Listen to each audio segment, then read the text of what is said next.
خو بعضې اثرات داسې دي چې هغه قدرتي آفات دي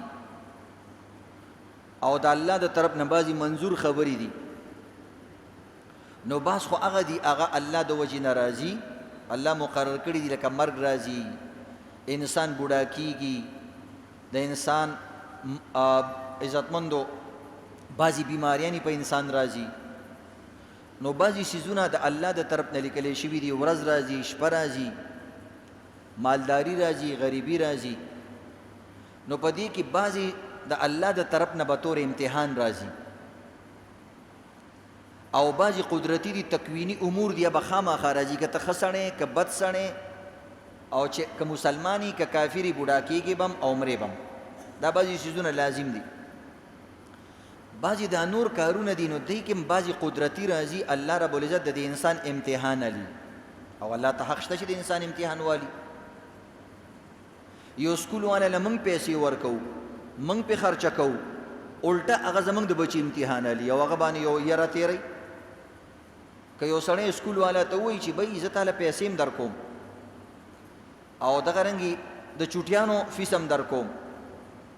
او هفته وشوه زما بچی تاسو ټینشن کې اچولی د امتحان دی امتحان دی امتحان دی، دا پیسې ما د دې دپاره در کولې چې زما دا بچی پریشان کړي.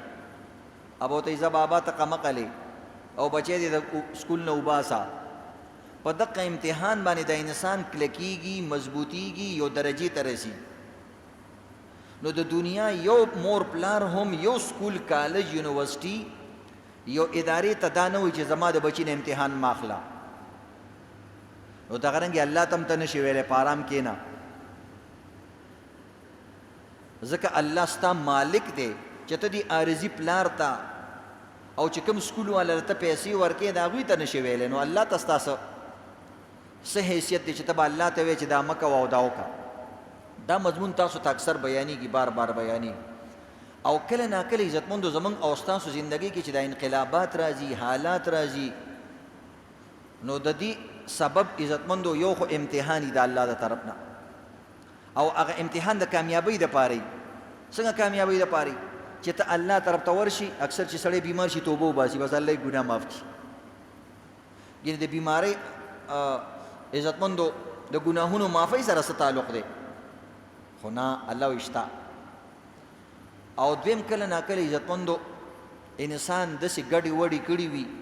الله رب العزت د هغې سزا وله ورکوي دنیا کې. او دا یاد لري کوم سړي نه چې دنیا کې سزا واغستلی شي، دا څه نه څه درجه خوش نصیب انسان دی، ځکه د آخرت عذاب ډېر سخت دی. دا څه نه څه برداشت کېږي،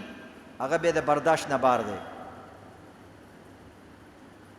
نو د دې وجې نه عزتمندو کوم اعمال چې موږ او تاسو کوو، نو دا به داسې نه ګڼئ چې بس دا سدي او کېږي او بس ختمیږي.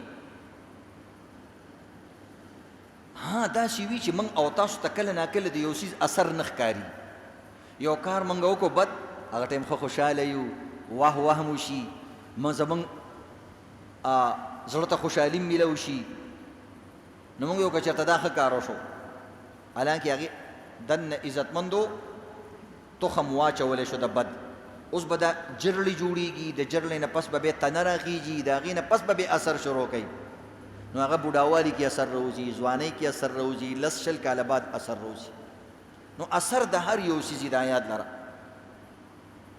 چې کله م یو کار ته کې هغې اثر وي. لکه اوس ته سملاستې ارام به درته میلاویږي، که ته منډه وې بدن به دې ښه کېږي، د هر ایکشن اثر وي. نو دقه شان دا دیني کارونه چې د دې هم اثر وي، خو چونکې هغه غیبي څیزونه دي، یعنې داسې شکل نه لري،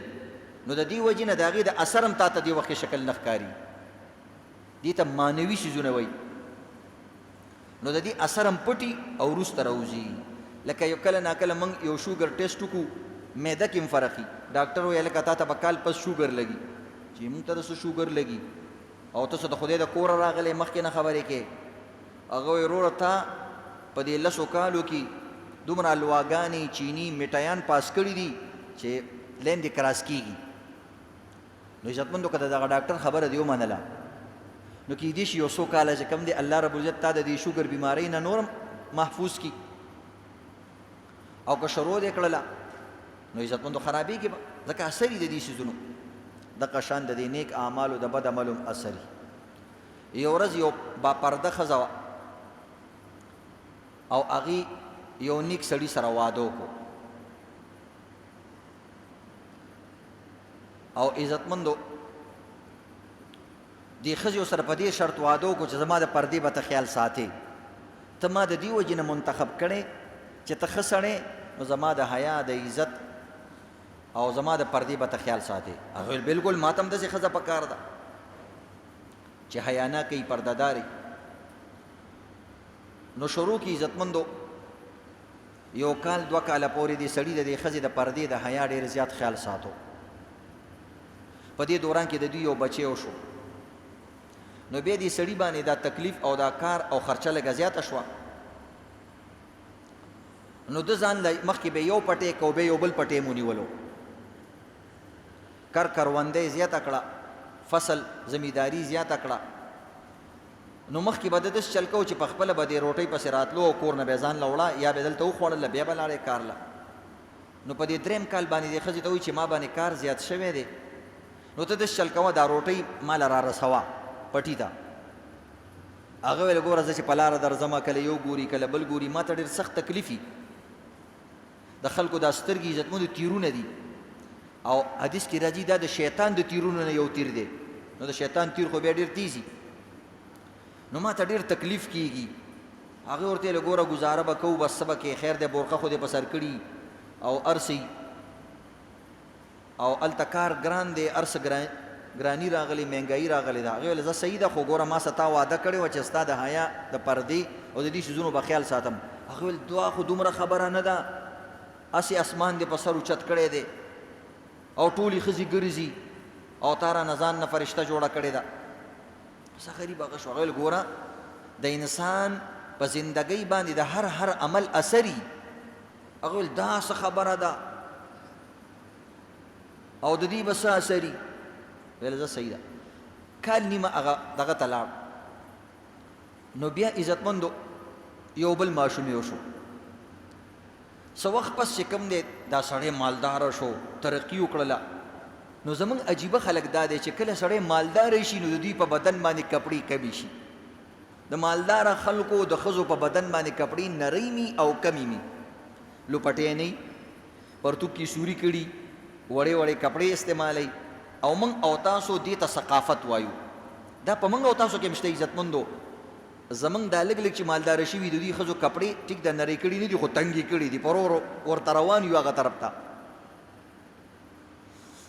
پخوا داسې ښځې وي عزتمندو یو ډاکټر نه یو ځي کې یو ښځه مړه شوه او د پنجاب نه چا راواده کړې وه نو موږ ډاکټر له تللي او هغه ډاکټر قسم وخوړلو وی ما له ډېر پښتانه خلک هم راځي خو زما د الله په ذات قسم دا کومه پنجابۍ ښځه چې دلته مړه شوه وی د دې دلته 15 کاله وشو نو ما له به څومره زیاته بیمارو دپاره راغلي بچي راوله فلانې راشه وی زما د الله په ذات قسم ما د دې ښځې مخ نه دی لیدلی او زمونږ ښځې خو مولا نه او ډاکټر نه اسپتال کې دې ځینو کې د سره چې کوم دی عزتمندو ستر کوي نه ښه مزیدار کور نه چې کله راوځي سړی به لوپټه په سر کا بورقه په سر کا او بیا چې کینی نو داسې رکشه کې کینی چې د هغې دروازه مي که بالفرض سوزکي کې کینی نو پردې هلکه پردې راکاږه خو چې څنګه بازار ته راورسېږي بس ښځې مخ کولاو کي عجیبه خبره ده په لاره باندې ولې خلک نه بس چې بازار ته راورسېږي کولاو شي دا زموږ او ستاسو کمزورۍ نه یا مړي لځي یا واده خاده لځي بهرحال دې ښځې ته دې سړي ویلې بی زما خپل هلکان راځي ملګري راځي نو اکثر دا مالدار خلک د یو بل سره دا ښځې میلاوي او که د دوی ښځه دوی ته راښکاره نه شي نو دا دوی ډېر معیوب ګڼي ډېر عیب والا خبره ګڼي هلکه ستا ښځې زموږ عزت ونه کو موږ ته ونه درېدله زموږ یې په خپله چې کوم دی خدمت ونه کو او دا خو څنګه ستا ښځه ده موږ ورته څه وران خلک ښکارو دوی دا قیسې میسې یو بل سره کوي نو یو څو ځل چې دې ته خلکو ګیله وکړه نو دې د ښځې ته وویلې چې زما میلمانه چې کله راځي نو ته کوشش کوه په دې نوکرانو باندې ورته دا سامان مږ د پخپلې ورته ږده دا څه وی د خدای باندې زه هغه پټي ته به مې سامان دروړو نو زه څه نه څه پرده به کېده. نو اوس دلته میلمنو سره ته ما کښېنې، هغوی سره سلام دعا کوه، او تا ما سره واده کړې وه چې زه به دا ستا د حیا د پردې به خیال ساتم. ویل داسې دي، نن زما خو دا هم خبرې دي، او زما میلمانه خو ستا ته په بد نظر نه ګوري، دا خو زما د رونو په شان دي. نو بهرحال دقه د شیطان دوکي. قرآن پاک کې وایي د ترور زوی نه به هم پرده کې، د تر زوی نه به هم پرده کې، او دغه د ماما زوی نه به هم پرده کې، د دې نه به پرده کې. دا ستاسو غیر معنی دي، ستاسو واده او نکاح کېږي. بهرحال دې دوران کې عزتمندو مجبوره وه ښځې مجبوره یي د خاوندانو نه، بس دغه سروس هم شروع کو، ملاوېده را ملاوېده، بس بیا خو ښځه عادت شي ګرځي. یو درېیم ماشوم یو شو. یو ځل دا ښځه خاوند خپلو کې ناست و، دا خاوند یې ښځې ته وایي چې ګوره تا ما سره ډېره واده خلافي وکړه. نو هغوی څه چلو شو؟ ستا د سهولت دپاره ټوله ورځ بازار کې ګرځمه، کارونه کومه، تا لږ شان زما د میلمنو خدمت وکړو، نو څه چلو شو؟ هغوی ګوره چل داسې شوی دی چې ستا په بچو باندې د دې اثر دی، ستا د درې واړو بچو کې فرق دی. هغوی څه شی دي؟ زما بچي دي، خپل بچي مې دي. ویل خپل خو دي، خو اخلاقو کې، تمیز کې، عادتونو کې، خبرو کې د دې درې واړو فرق دی. او وجه هم اقه ده چې تا زما څومره چې حیا پرده کموله ختموله، دقه شان دي په بچو کې فرق راغلی. هغوی دا ته فضول خبرې کې، هغوی فضول نه، دا ګز او دا میدان. ویل دا بچي دي چک کا. ویل زه صحیح ده. نو دا یو ورځ چې کوم دی دا بچي یو بچی کور ته رالی، دا مشر چې مشر رالی دې ښځې په ځان باندې ویښته خواره کړي، او دې بچي ته بچی چې رالی مورې داسې ګډه وډه ولیده. ویل څه چل دی مورې؟ غریب ډېر خفه شو. ویلې بچی دا پلار دې په ما باندې ډېر ظلمونه کوي، او ډېر وخت ما سره تیر کړی دی، تاسو ماشومان وئ، ما به تاسو ته څه نه ویل، خو زه ډېر سختي ما باندې تېره کړې ده. نو دا مشر زوی چې کوم د هغه حیا په زمانه کې پیدا شوی، هغه ورته وایي مورې د دنیا ژوند دې هسې دې تېر کړی دی، او وخت هسې تېر شوی دی، او ته زما مورې دا مې پلار دی. که هغه وخت کې تا خپل پلار ته رور ته ګیله کړې وې، بیله کړې به وې، جدا کړې به دې وې، اوس خو تا ته د دې ثوابونه او اجرونه میلاو شوي دي. اوس که زه د دې پلار نه بدله علم، نو ستا هغه ټول ثوابونه ختمیږي، ځکه بدله دې واخېسته قیصه ختمه. او داسې نه چې ما نه زیاتي وشي په دې پلار باندې، نو الټه به پکې زم جهنم کې ګیرې ما، او که چې کوم زیاتې مې وکړو هغې کې به راسره تم شریکې، ځکه چې اوس داسې لم سم او داسې برابر سزا به ولې زه څنګه ورکوم چې تا له څومره وه او ده له څومره ده، داسې خو کېدی نه شي. نو د دې وجې نه بس زما آخرت هم مه خرابوه، خپل آخرت دې ښه دی او پرېږدی. ویله زه بچیا صحیح ده، بس الله دې ماله صبر راکړي. هغه پلار اوس دې کوټه کې ناست دی، یا پردې نه شاته دا خبرې اوري چې لکه دا زوی مې څومره ښه سړی دی، او مور یې الټه پویه کړله. اوس هغه یې سم نه دي کړي، خو دا خو فرضي قیصه وه. بیا دا دویم زوی رالی، دې دویم زوی ته وایي چې ستا پلار ما سره داسې داسې سختي کړي دي. بس هغه یو څو ردې بدې وویلې، دا د نن سبا مړونه نه دي، غټې غټې ګیرې به پرې غوستي، خو ظالمان دي. اوس د پلار نه تپوس نه کوي چې هلکه څه چل دی، خو بس دغې د یو څو ردې بدې ورپسې ښې وویلې، او بیا ویلې بس مورې پرېږدی، هسې دماغ راله مه خرابوه، او بوډا به مې د لاسه چې کوم دی خراب شوی. بس هغه ویلې بچه پرېږدی، خو بس هسې مې تا ته ویل. ویلې ښځه صحیح ده. درېیم بچی رالی، هغه ته وایي چې د پلار دې را سره داسې داسې کړي، او ډېر ظلم زیاتې را باندې کړې، ښځو له خو ډېرې قیسې ورځي. بس هغه ورته مور یې اډر کوه، د نن سبا خاوندان او پلاران نشته، او دا پلار نه پلار، او پلار لا څه ته وایي، مور خو موري، او ته اډر کوه مورې اډر. او بس کوټه کې راواغستو، او ویل چې دې ځل پلار راشي چې د خپو کې مې دله غزار نه کو، نو بیا وایه. اوس دې ته نه ګوري چې لکه پلار مې دی، تپوس دې وکړه، فلانې دې وکړه، خو به د موره خبرو به داسې اثر وکړو، وایي پوزه به درته په دې ځمکه راکاږي. اوس هغه پلار یې ګوري چې دا د ظالم بچی موږ باندې پوزې راکاږي، مخکې به خپل ګړینګ نشو پاکولی، پوزه وله موږ پاکه کړې ده، اوس موږ باندې پوزې راکاږي. بهرحال عزتمندو دا ښځه دې خاوند ته د شپې وایي څنګه چل دی، سیر نه څوک پخېږي؟ هغه ویل دا خو بلکل بدل بدل کسان دي. ویل دا درې واړه ستا بچي دي،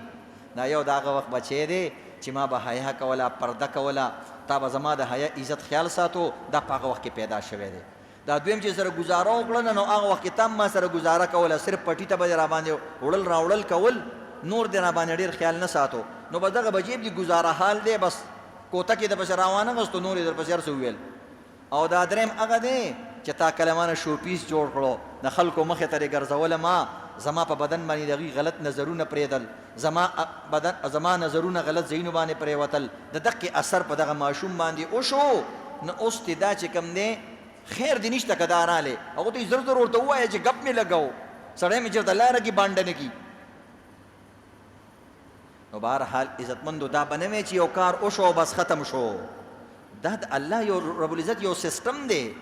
څنګه چې ښه شي نه ته خورې بچپن نه ستا بدن جوړېږي ستا هډوکې جوړېږي ستا صحت جوړېږي. نو سړی څه وایي وایي هلکه بس ښه خوراک کوي بدن یې ښه دی. او دا بل څه دی وایي بس دا خو چوله مار دی بس دغه د شاجي چولې نه علاوه بل څه نه خوري. او چېرته ښه شی خو یې ونه خوړلو ټولې پیسې چې کوم دی جمع کوي به دا خواره خولي نیولې ده. نه د ښه څیز ښه اثري د بد څیز بد اثري الله پیدا کړي دا څیزونه داسې دي. نو د دې وجې نه عزتمندو خیال به ساتي. بعضې خو هسې لطیفي وي خو دا صحیح خبرې دي عزتمندو. بعضې هسې ښځو پسې خبرې مشهوري یو سړي نو د اثر وي عزتمندو دا یو څیز د ښځو نه نن سبا خلک ډېر زیات تنګ دي. یو سړي د کور په دیوال باندې په دروازه باندې یو بورډ لګولی و. په هغه بورډ باندې لیکلي و چې د ښځو نه پریشانه خلک دي ما سره رابطه وکړي. نو بس نن سبا خو هر سړی پریشانه دی او نمبر یې پې خپل لیکلی و موبایل نمبر یا ټلیفون نمبر یې پې ورکړی و. بس یو سړی بس هغه وخت کې رنګ ورته وکړ دا چې رنګ یې ورته وکړې السلام علیکم وعلیکم السلام څنګه چل یار دا بورډ تا لګولی ښځو نه پریشانه خلک زم ستا لپاره یو امیدوار یم او یو غمزپلی یم خدای ته وګوره موږ ته داسې څه طریقه وښایه چې د دې غم نه خلاص شو یا داسې څه طریقې وښایه چې دا ښځه م لږ کنټرول کې راشي. بعض خلکو ته کنټرول وایي نو کنټرول کې م راشي. نو عزتمندو هغه ورته وایي ما سره خو د دې علاج نشته. نو هغوی تیسمارغانه دا بورډ دې څه دپاره لګولی دی غټ غټ نمبر دې پې لیکلی دی خپل نوم دې پې لیکلی ملک فلانې فلانې فلانې ملک ځان ته وی غټ سړی ځان ته وی نمبر دې ورکړی علاج یې د سره نشته. نو دا ټلیفون نمبر دې څه دپاره ورکړی لیکلي چې رابطه مو کا وایي دا مې د دې دپاره ورکړی دی چې کله ما ته خلک ټلیفون وکړي چې زه د ښځې نه دنګ یم نو دې زړه ته مې لږه تسلي میلاو شي لږ خوشحاله شمه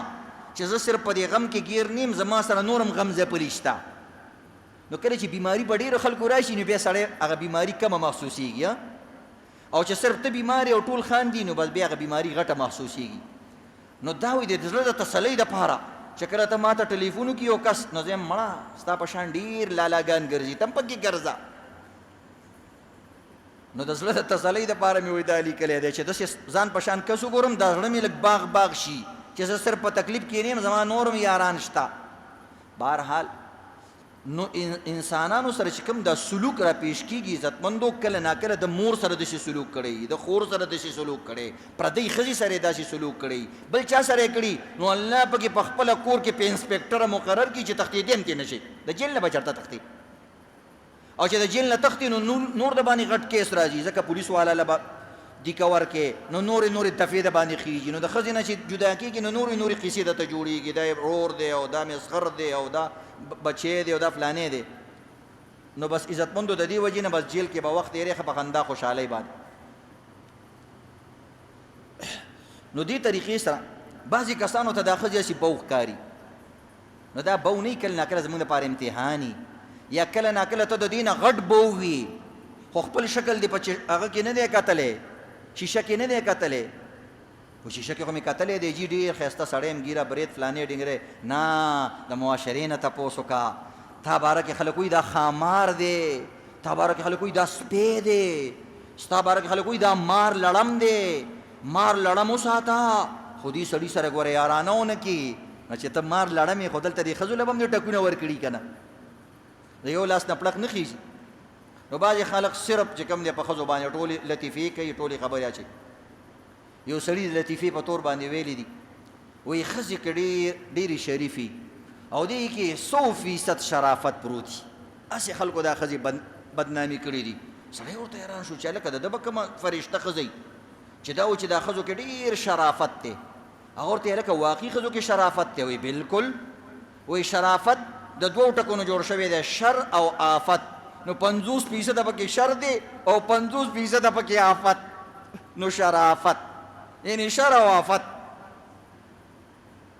نو داسې منګه به یو عزتمندو منګ کې هم کمې کوتاهي وي خو خپله ګناه د ولو منځي چاته ښکاري نه او خبر ترې نه عزتمندو. نو زمونږ دا کم عملونه چې کم دي عزتمندو دا ابس نه ځي، دا په دنیا کې هم ابس نه ځي، خو زمونږ د ملک قانون ډېر کمزوری دی. چې قانون مضبوط وی نو ډېرو یتیمانانو ته غم ځپلو ته مظلومانو ته به په دې دنیا کې د دې عزتمندو بدلی ملاوی دی د ښه حکومت د وجې نه. او دغه رنګې خو نشته دی هغه حکومتونه. زمونږ په دې ملکونو کې او د کافرانو ملکونو کې یو فرق دی. چا یو عجیبه خبره کړې ده، وایي زمونږ دې ملک کې او د کافرانو په دغه ملکونو کې یو فرق دی. نن سبا هلته انصاف دی، د اسلامي چې کومې خبرې دي هغوی خپلې کړي دي، او کفري چې کومې خبرې دي چې د بل خیال مه ساته بس د خپل ځان خیال ساته هغه مسلمان خپلې کړي دي. نو وایي دومره فرق راغلی دی که په اسلامي ملکونو کې یو مظلوم سره زیاتې وشي نو دا مظلوم دی ظالم ته یو خبره کوي، وی I will see you in the court. نه هغه کافرانو ملکونو کې چې یو انسان بل انسان سره زیاتې وکړي نو دوی ورته وایي I will see you in the court. وایي زه به تا سره په عدالت کې ګورم، تا خو ما سره دا زیاتې وکړو خو زه به دې په عدالت کې راکاږم. واقعي چې دا غیر مسلم عدالت ته دا لاړ شي نو هغوی د هغې سزا ورکوي ظالم لا او د هغې نه وله بدله علي. او د مسلمان په ملکونو کې دا خبره الټه شوې ده، عدالتونه نشته، انصاف نشته. عزتمندو چې کله یو مسلمان مظلوم سره زیاتې وشي نو دا ورته څه وایي، وایي قیامت کې به د سره ګوره به، ځکه ته ته پته ده چې دنیا کې دې بدله نشم اخیستی. زه خو هسې مظلوم یم هلکه کوټ تحصیل تاڼه فوج پولیس شته که نه، وایي نه دا ټول د ظالمانو ملګري دي، که دوی ته ویم نور مې هم په عذابوي، نور مې هم په عذابوي چې تا کې خاره خو چې تا دې ملک سره او دې مالداره سړي سره او دې سړي سره چې کم دی ته سولیدلې را سولیدلې، تا کې خارخ دی غریب سړی او خپل وس مطابق ځایونو کې به پاتې کېدی. یو ښځې چېرته په موټر باندې سړی والی نو دا ښځه چې عدالت ته لاړه نو هغه جج هم چې کوم دی ښځه وه نو دا ښځې خو د ښځو طرفونه کوي. نو دې سړي ویلې دې ښځې ګوره زه اکسیډنټ وشولو او ګاډی را باندې راوخېجولو، اوس خپله غلطي هم نه مني. نو دا ښځه ججه دې سړي ته وایي چې ته به په روډ باندې نیغ نیغ نه تلې که نه، تا ته پته ده چې یو ښځه ګاډی چلی، شریف انسان چې کوم دی چې کله ښځه را روانوي نظر لاندې ساتي، سیټ ته ځي او لیډیز فسټ او ښځه مخې ته پرېږدي او دا سیټ ته ځي د ښځو قدر کوي. نو روډ باندې به سیټ ته تلې که نه، هغه ورته یې روډ نه زه په پارک کې پروت وم، په پارک کې را باندې ګاډی راخېجولی دی. هغلته دومره ګاډی پارک دی ګاډی دننه کړی او په سړي باندې هلته ورخېجولی و. نو ته دومره ړندې د ښځې په طرف کې داسې کېږي. زه خو سړی یم خامخا به سیټ ته ځمه، په سړک باندې څوک منځ کې ځي، پارک دی ګاډی را دننه کړی و او را باندې راخېجولی دی، چلو له نه ورتلو او نیغه نیغه کېده. بس زه بیا ویلې ښځه د معافي ورته وکړه، ګزاره کوه ښځو سره، تم ښځه لرې او تم بچي لرې او فلانې لرې، بیا ترې په سوال زارې په دې طریقه خلاصه کړه. دا زموږ عزتمندو هغه دي عدالتونو کې او دغه ځایونو کې انصاف نشته دی. نو زموږ د عملونه ابس نه دي، دا یاد لرئ. کله ناکله بعضې عملي عزتمندو هغه موږ ګناه نه هم ګڼو، هغه ګناه وي. موږ ګناه دي ته وایي چلې سپېړه ورکړه، ګناه دي شراب دې وڅکل، ګناه دي ته وایي غلا دې وکړله، دا مشهوري خبرې دي. دا اکسمنی خبرې کول، دا عزتمندو په خلکو باندې تانیک وهل او د خلکو عزتونه اخیستل په گپ شپ کې او په مختلفو بانو باندې، دا د سره څوک ګناه نه ګڼي، حالانکه دا هم حرام دی هغه هم حرام دی. د مسلمان بې عزتي به نه کې. خصوصا عزتمندو نن سبا ګیله راځي خپلوان د خپلوانو عزت اخلي. پخوا په عربو کې یو رواج اوس هم دې پښتنو کې دا کوم چې خلک چې خیراتونه کوي دا کوي، نو کوشش کوي چې کله بهرني میلمانو ته پیله روټۍ ږدي او هغې ته مزېدار هم دي، ښوروا م غوړی غوښه فلانې ډنګرې هر څه برابري. نو عربو کې هم دا رواج هغوی به روټۍ کې غوښه بنده کړله، پیله بیا دې یا لکه امیر صاحب دې د خیال کوه وګوره او که سوچ کې ورغلی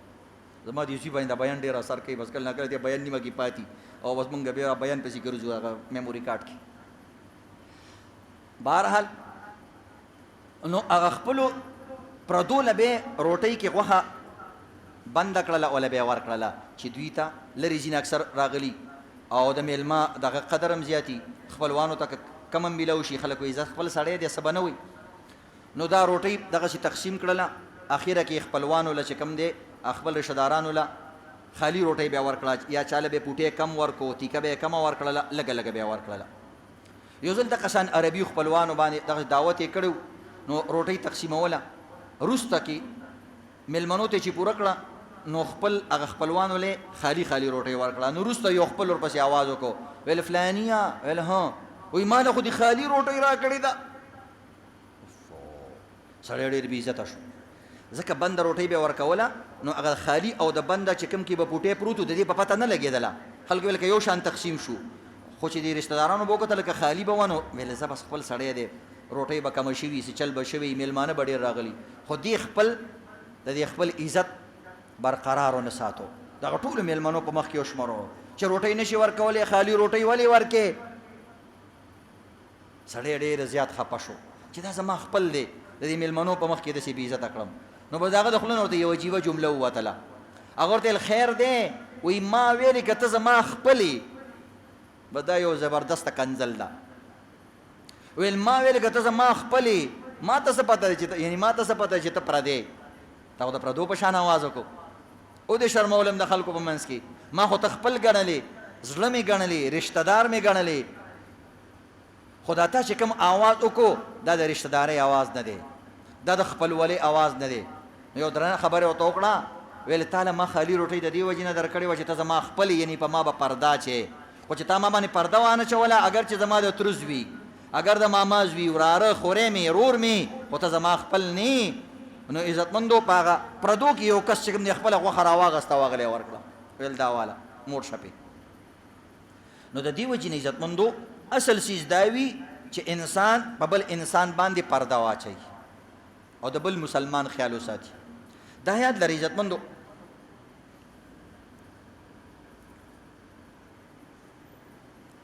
چې کله موږ او تاسو د یو بل خیال ساتو نو دا د الله دپاره موږ کوو.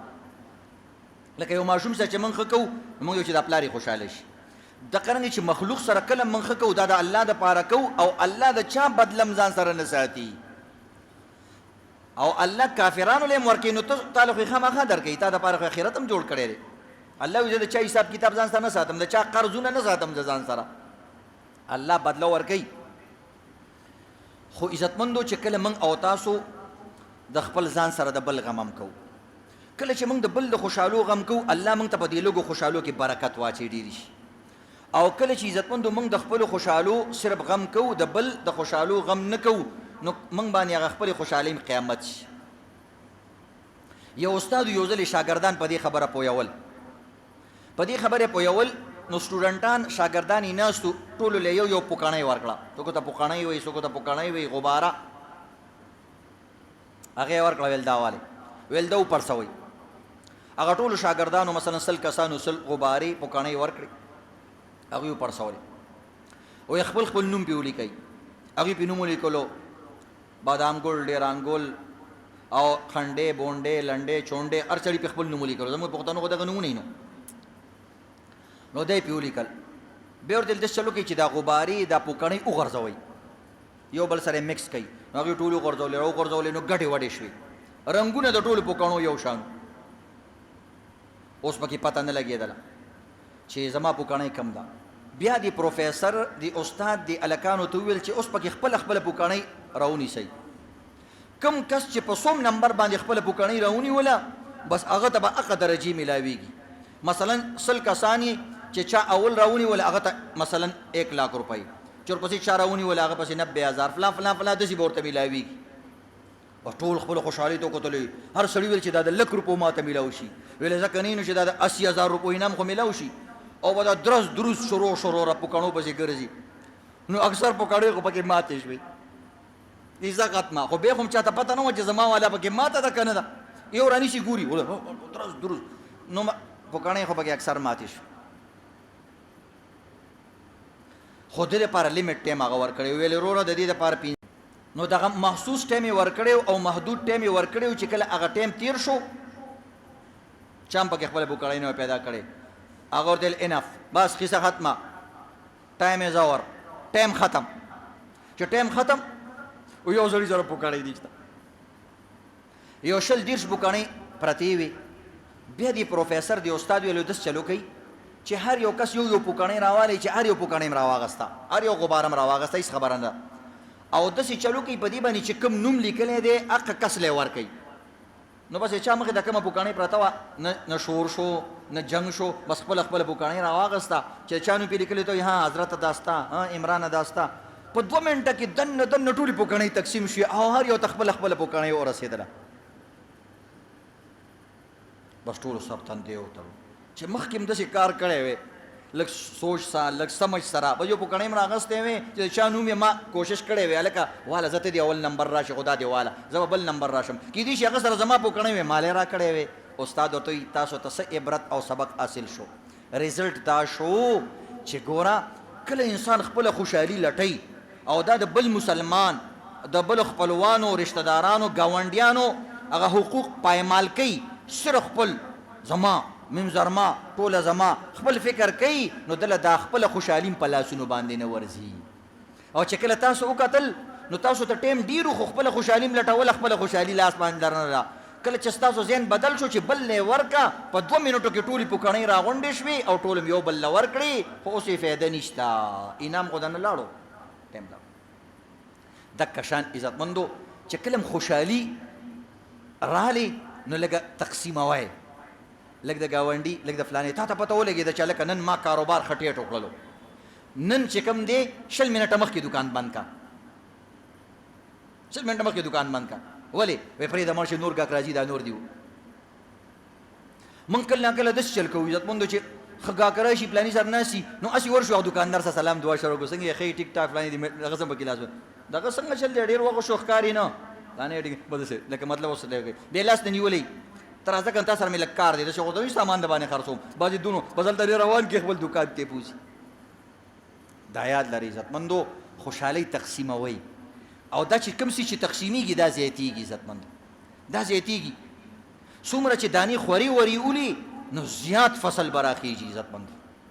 نو د دې وجې نه عزتمندو داسې کول پکار دي بعضې دوکانداران ډېر عجیبه کسانی حدیث کې راځي والفاجر خب لئیم المؤمن غر کریم مسلمان سړی مؤمن سړی نه دی دا ساده سړی او دا منافق سړی چې کوم وي دا چالاکي دوکهبازي په وړو وړو خبرو باندې نورو دوکاندارانو له نورو ملګرو له یارانو له دوستانو له دوکې ورکوي یو ځل یو کبابي و د هغه دوکان مخې ته یو کس ولاړو نو هغه هسې روټۍ خوړله غریب هسې بیا کباب کړي ته داسې چلو کو تېره بیا کړه لږ ساعت پس دې کبابي ونیولو هغه ورته یې پیسې ورکړه ورته یې د څه شي پیسې ورکړه ما خو خپله روټۍ وخوړله ویل نه دلته نه دې مزې واغستې ذهن کې خو د ټول زمونږ دا خوراک وکړلو کباب سره د ټوله روټۍ واله کباب کم دي زمونږ د خولې ته ګوره ویل نه بس پیسې به راکړې ساده سړی و هغه ولې لږې شان پیسې ورکړلې اوس پرې مې د ماف مې کوه څه کې ویل نه پوره پیسې به راکړې دومره پیسې راکړه بهرحال یو سړي سره کېناستو ته فیصله وکړه هغه ډېر هوښیار و هغه ورته ډېر عجیبه فیصله وکړه څو روپۍ یې هغه ورته 15 درهمه درهم نو پخوا درهم د سکې پیسې وي ویل زه صحیح ده ټیکه هغه ته چې پیسې ورکولې ویل داسې چل دی چې دا پیسې ورته په دې ځمکه وله یو دانه نو داسې چې پیسې په ځمکه باندې ویشتلې کړس کړس کړس یو لاندې پرېوته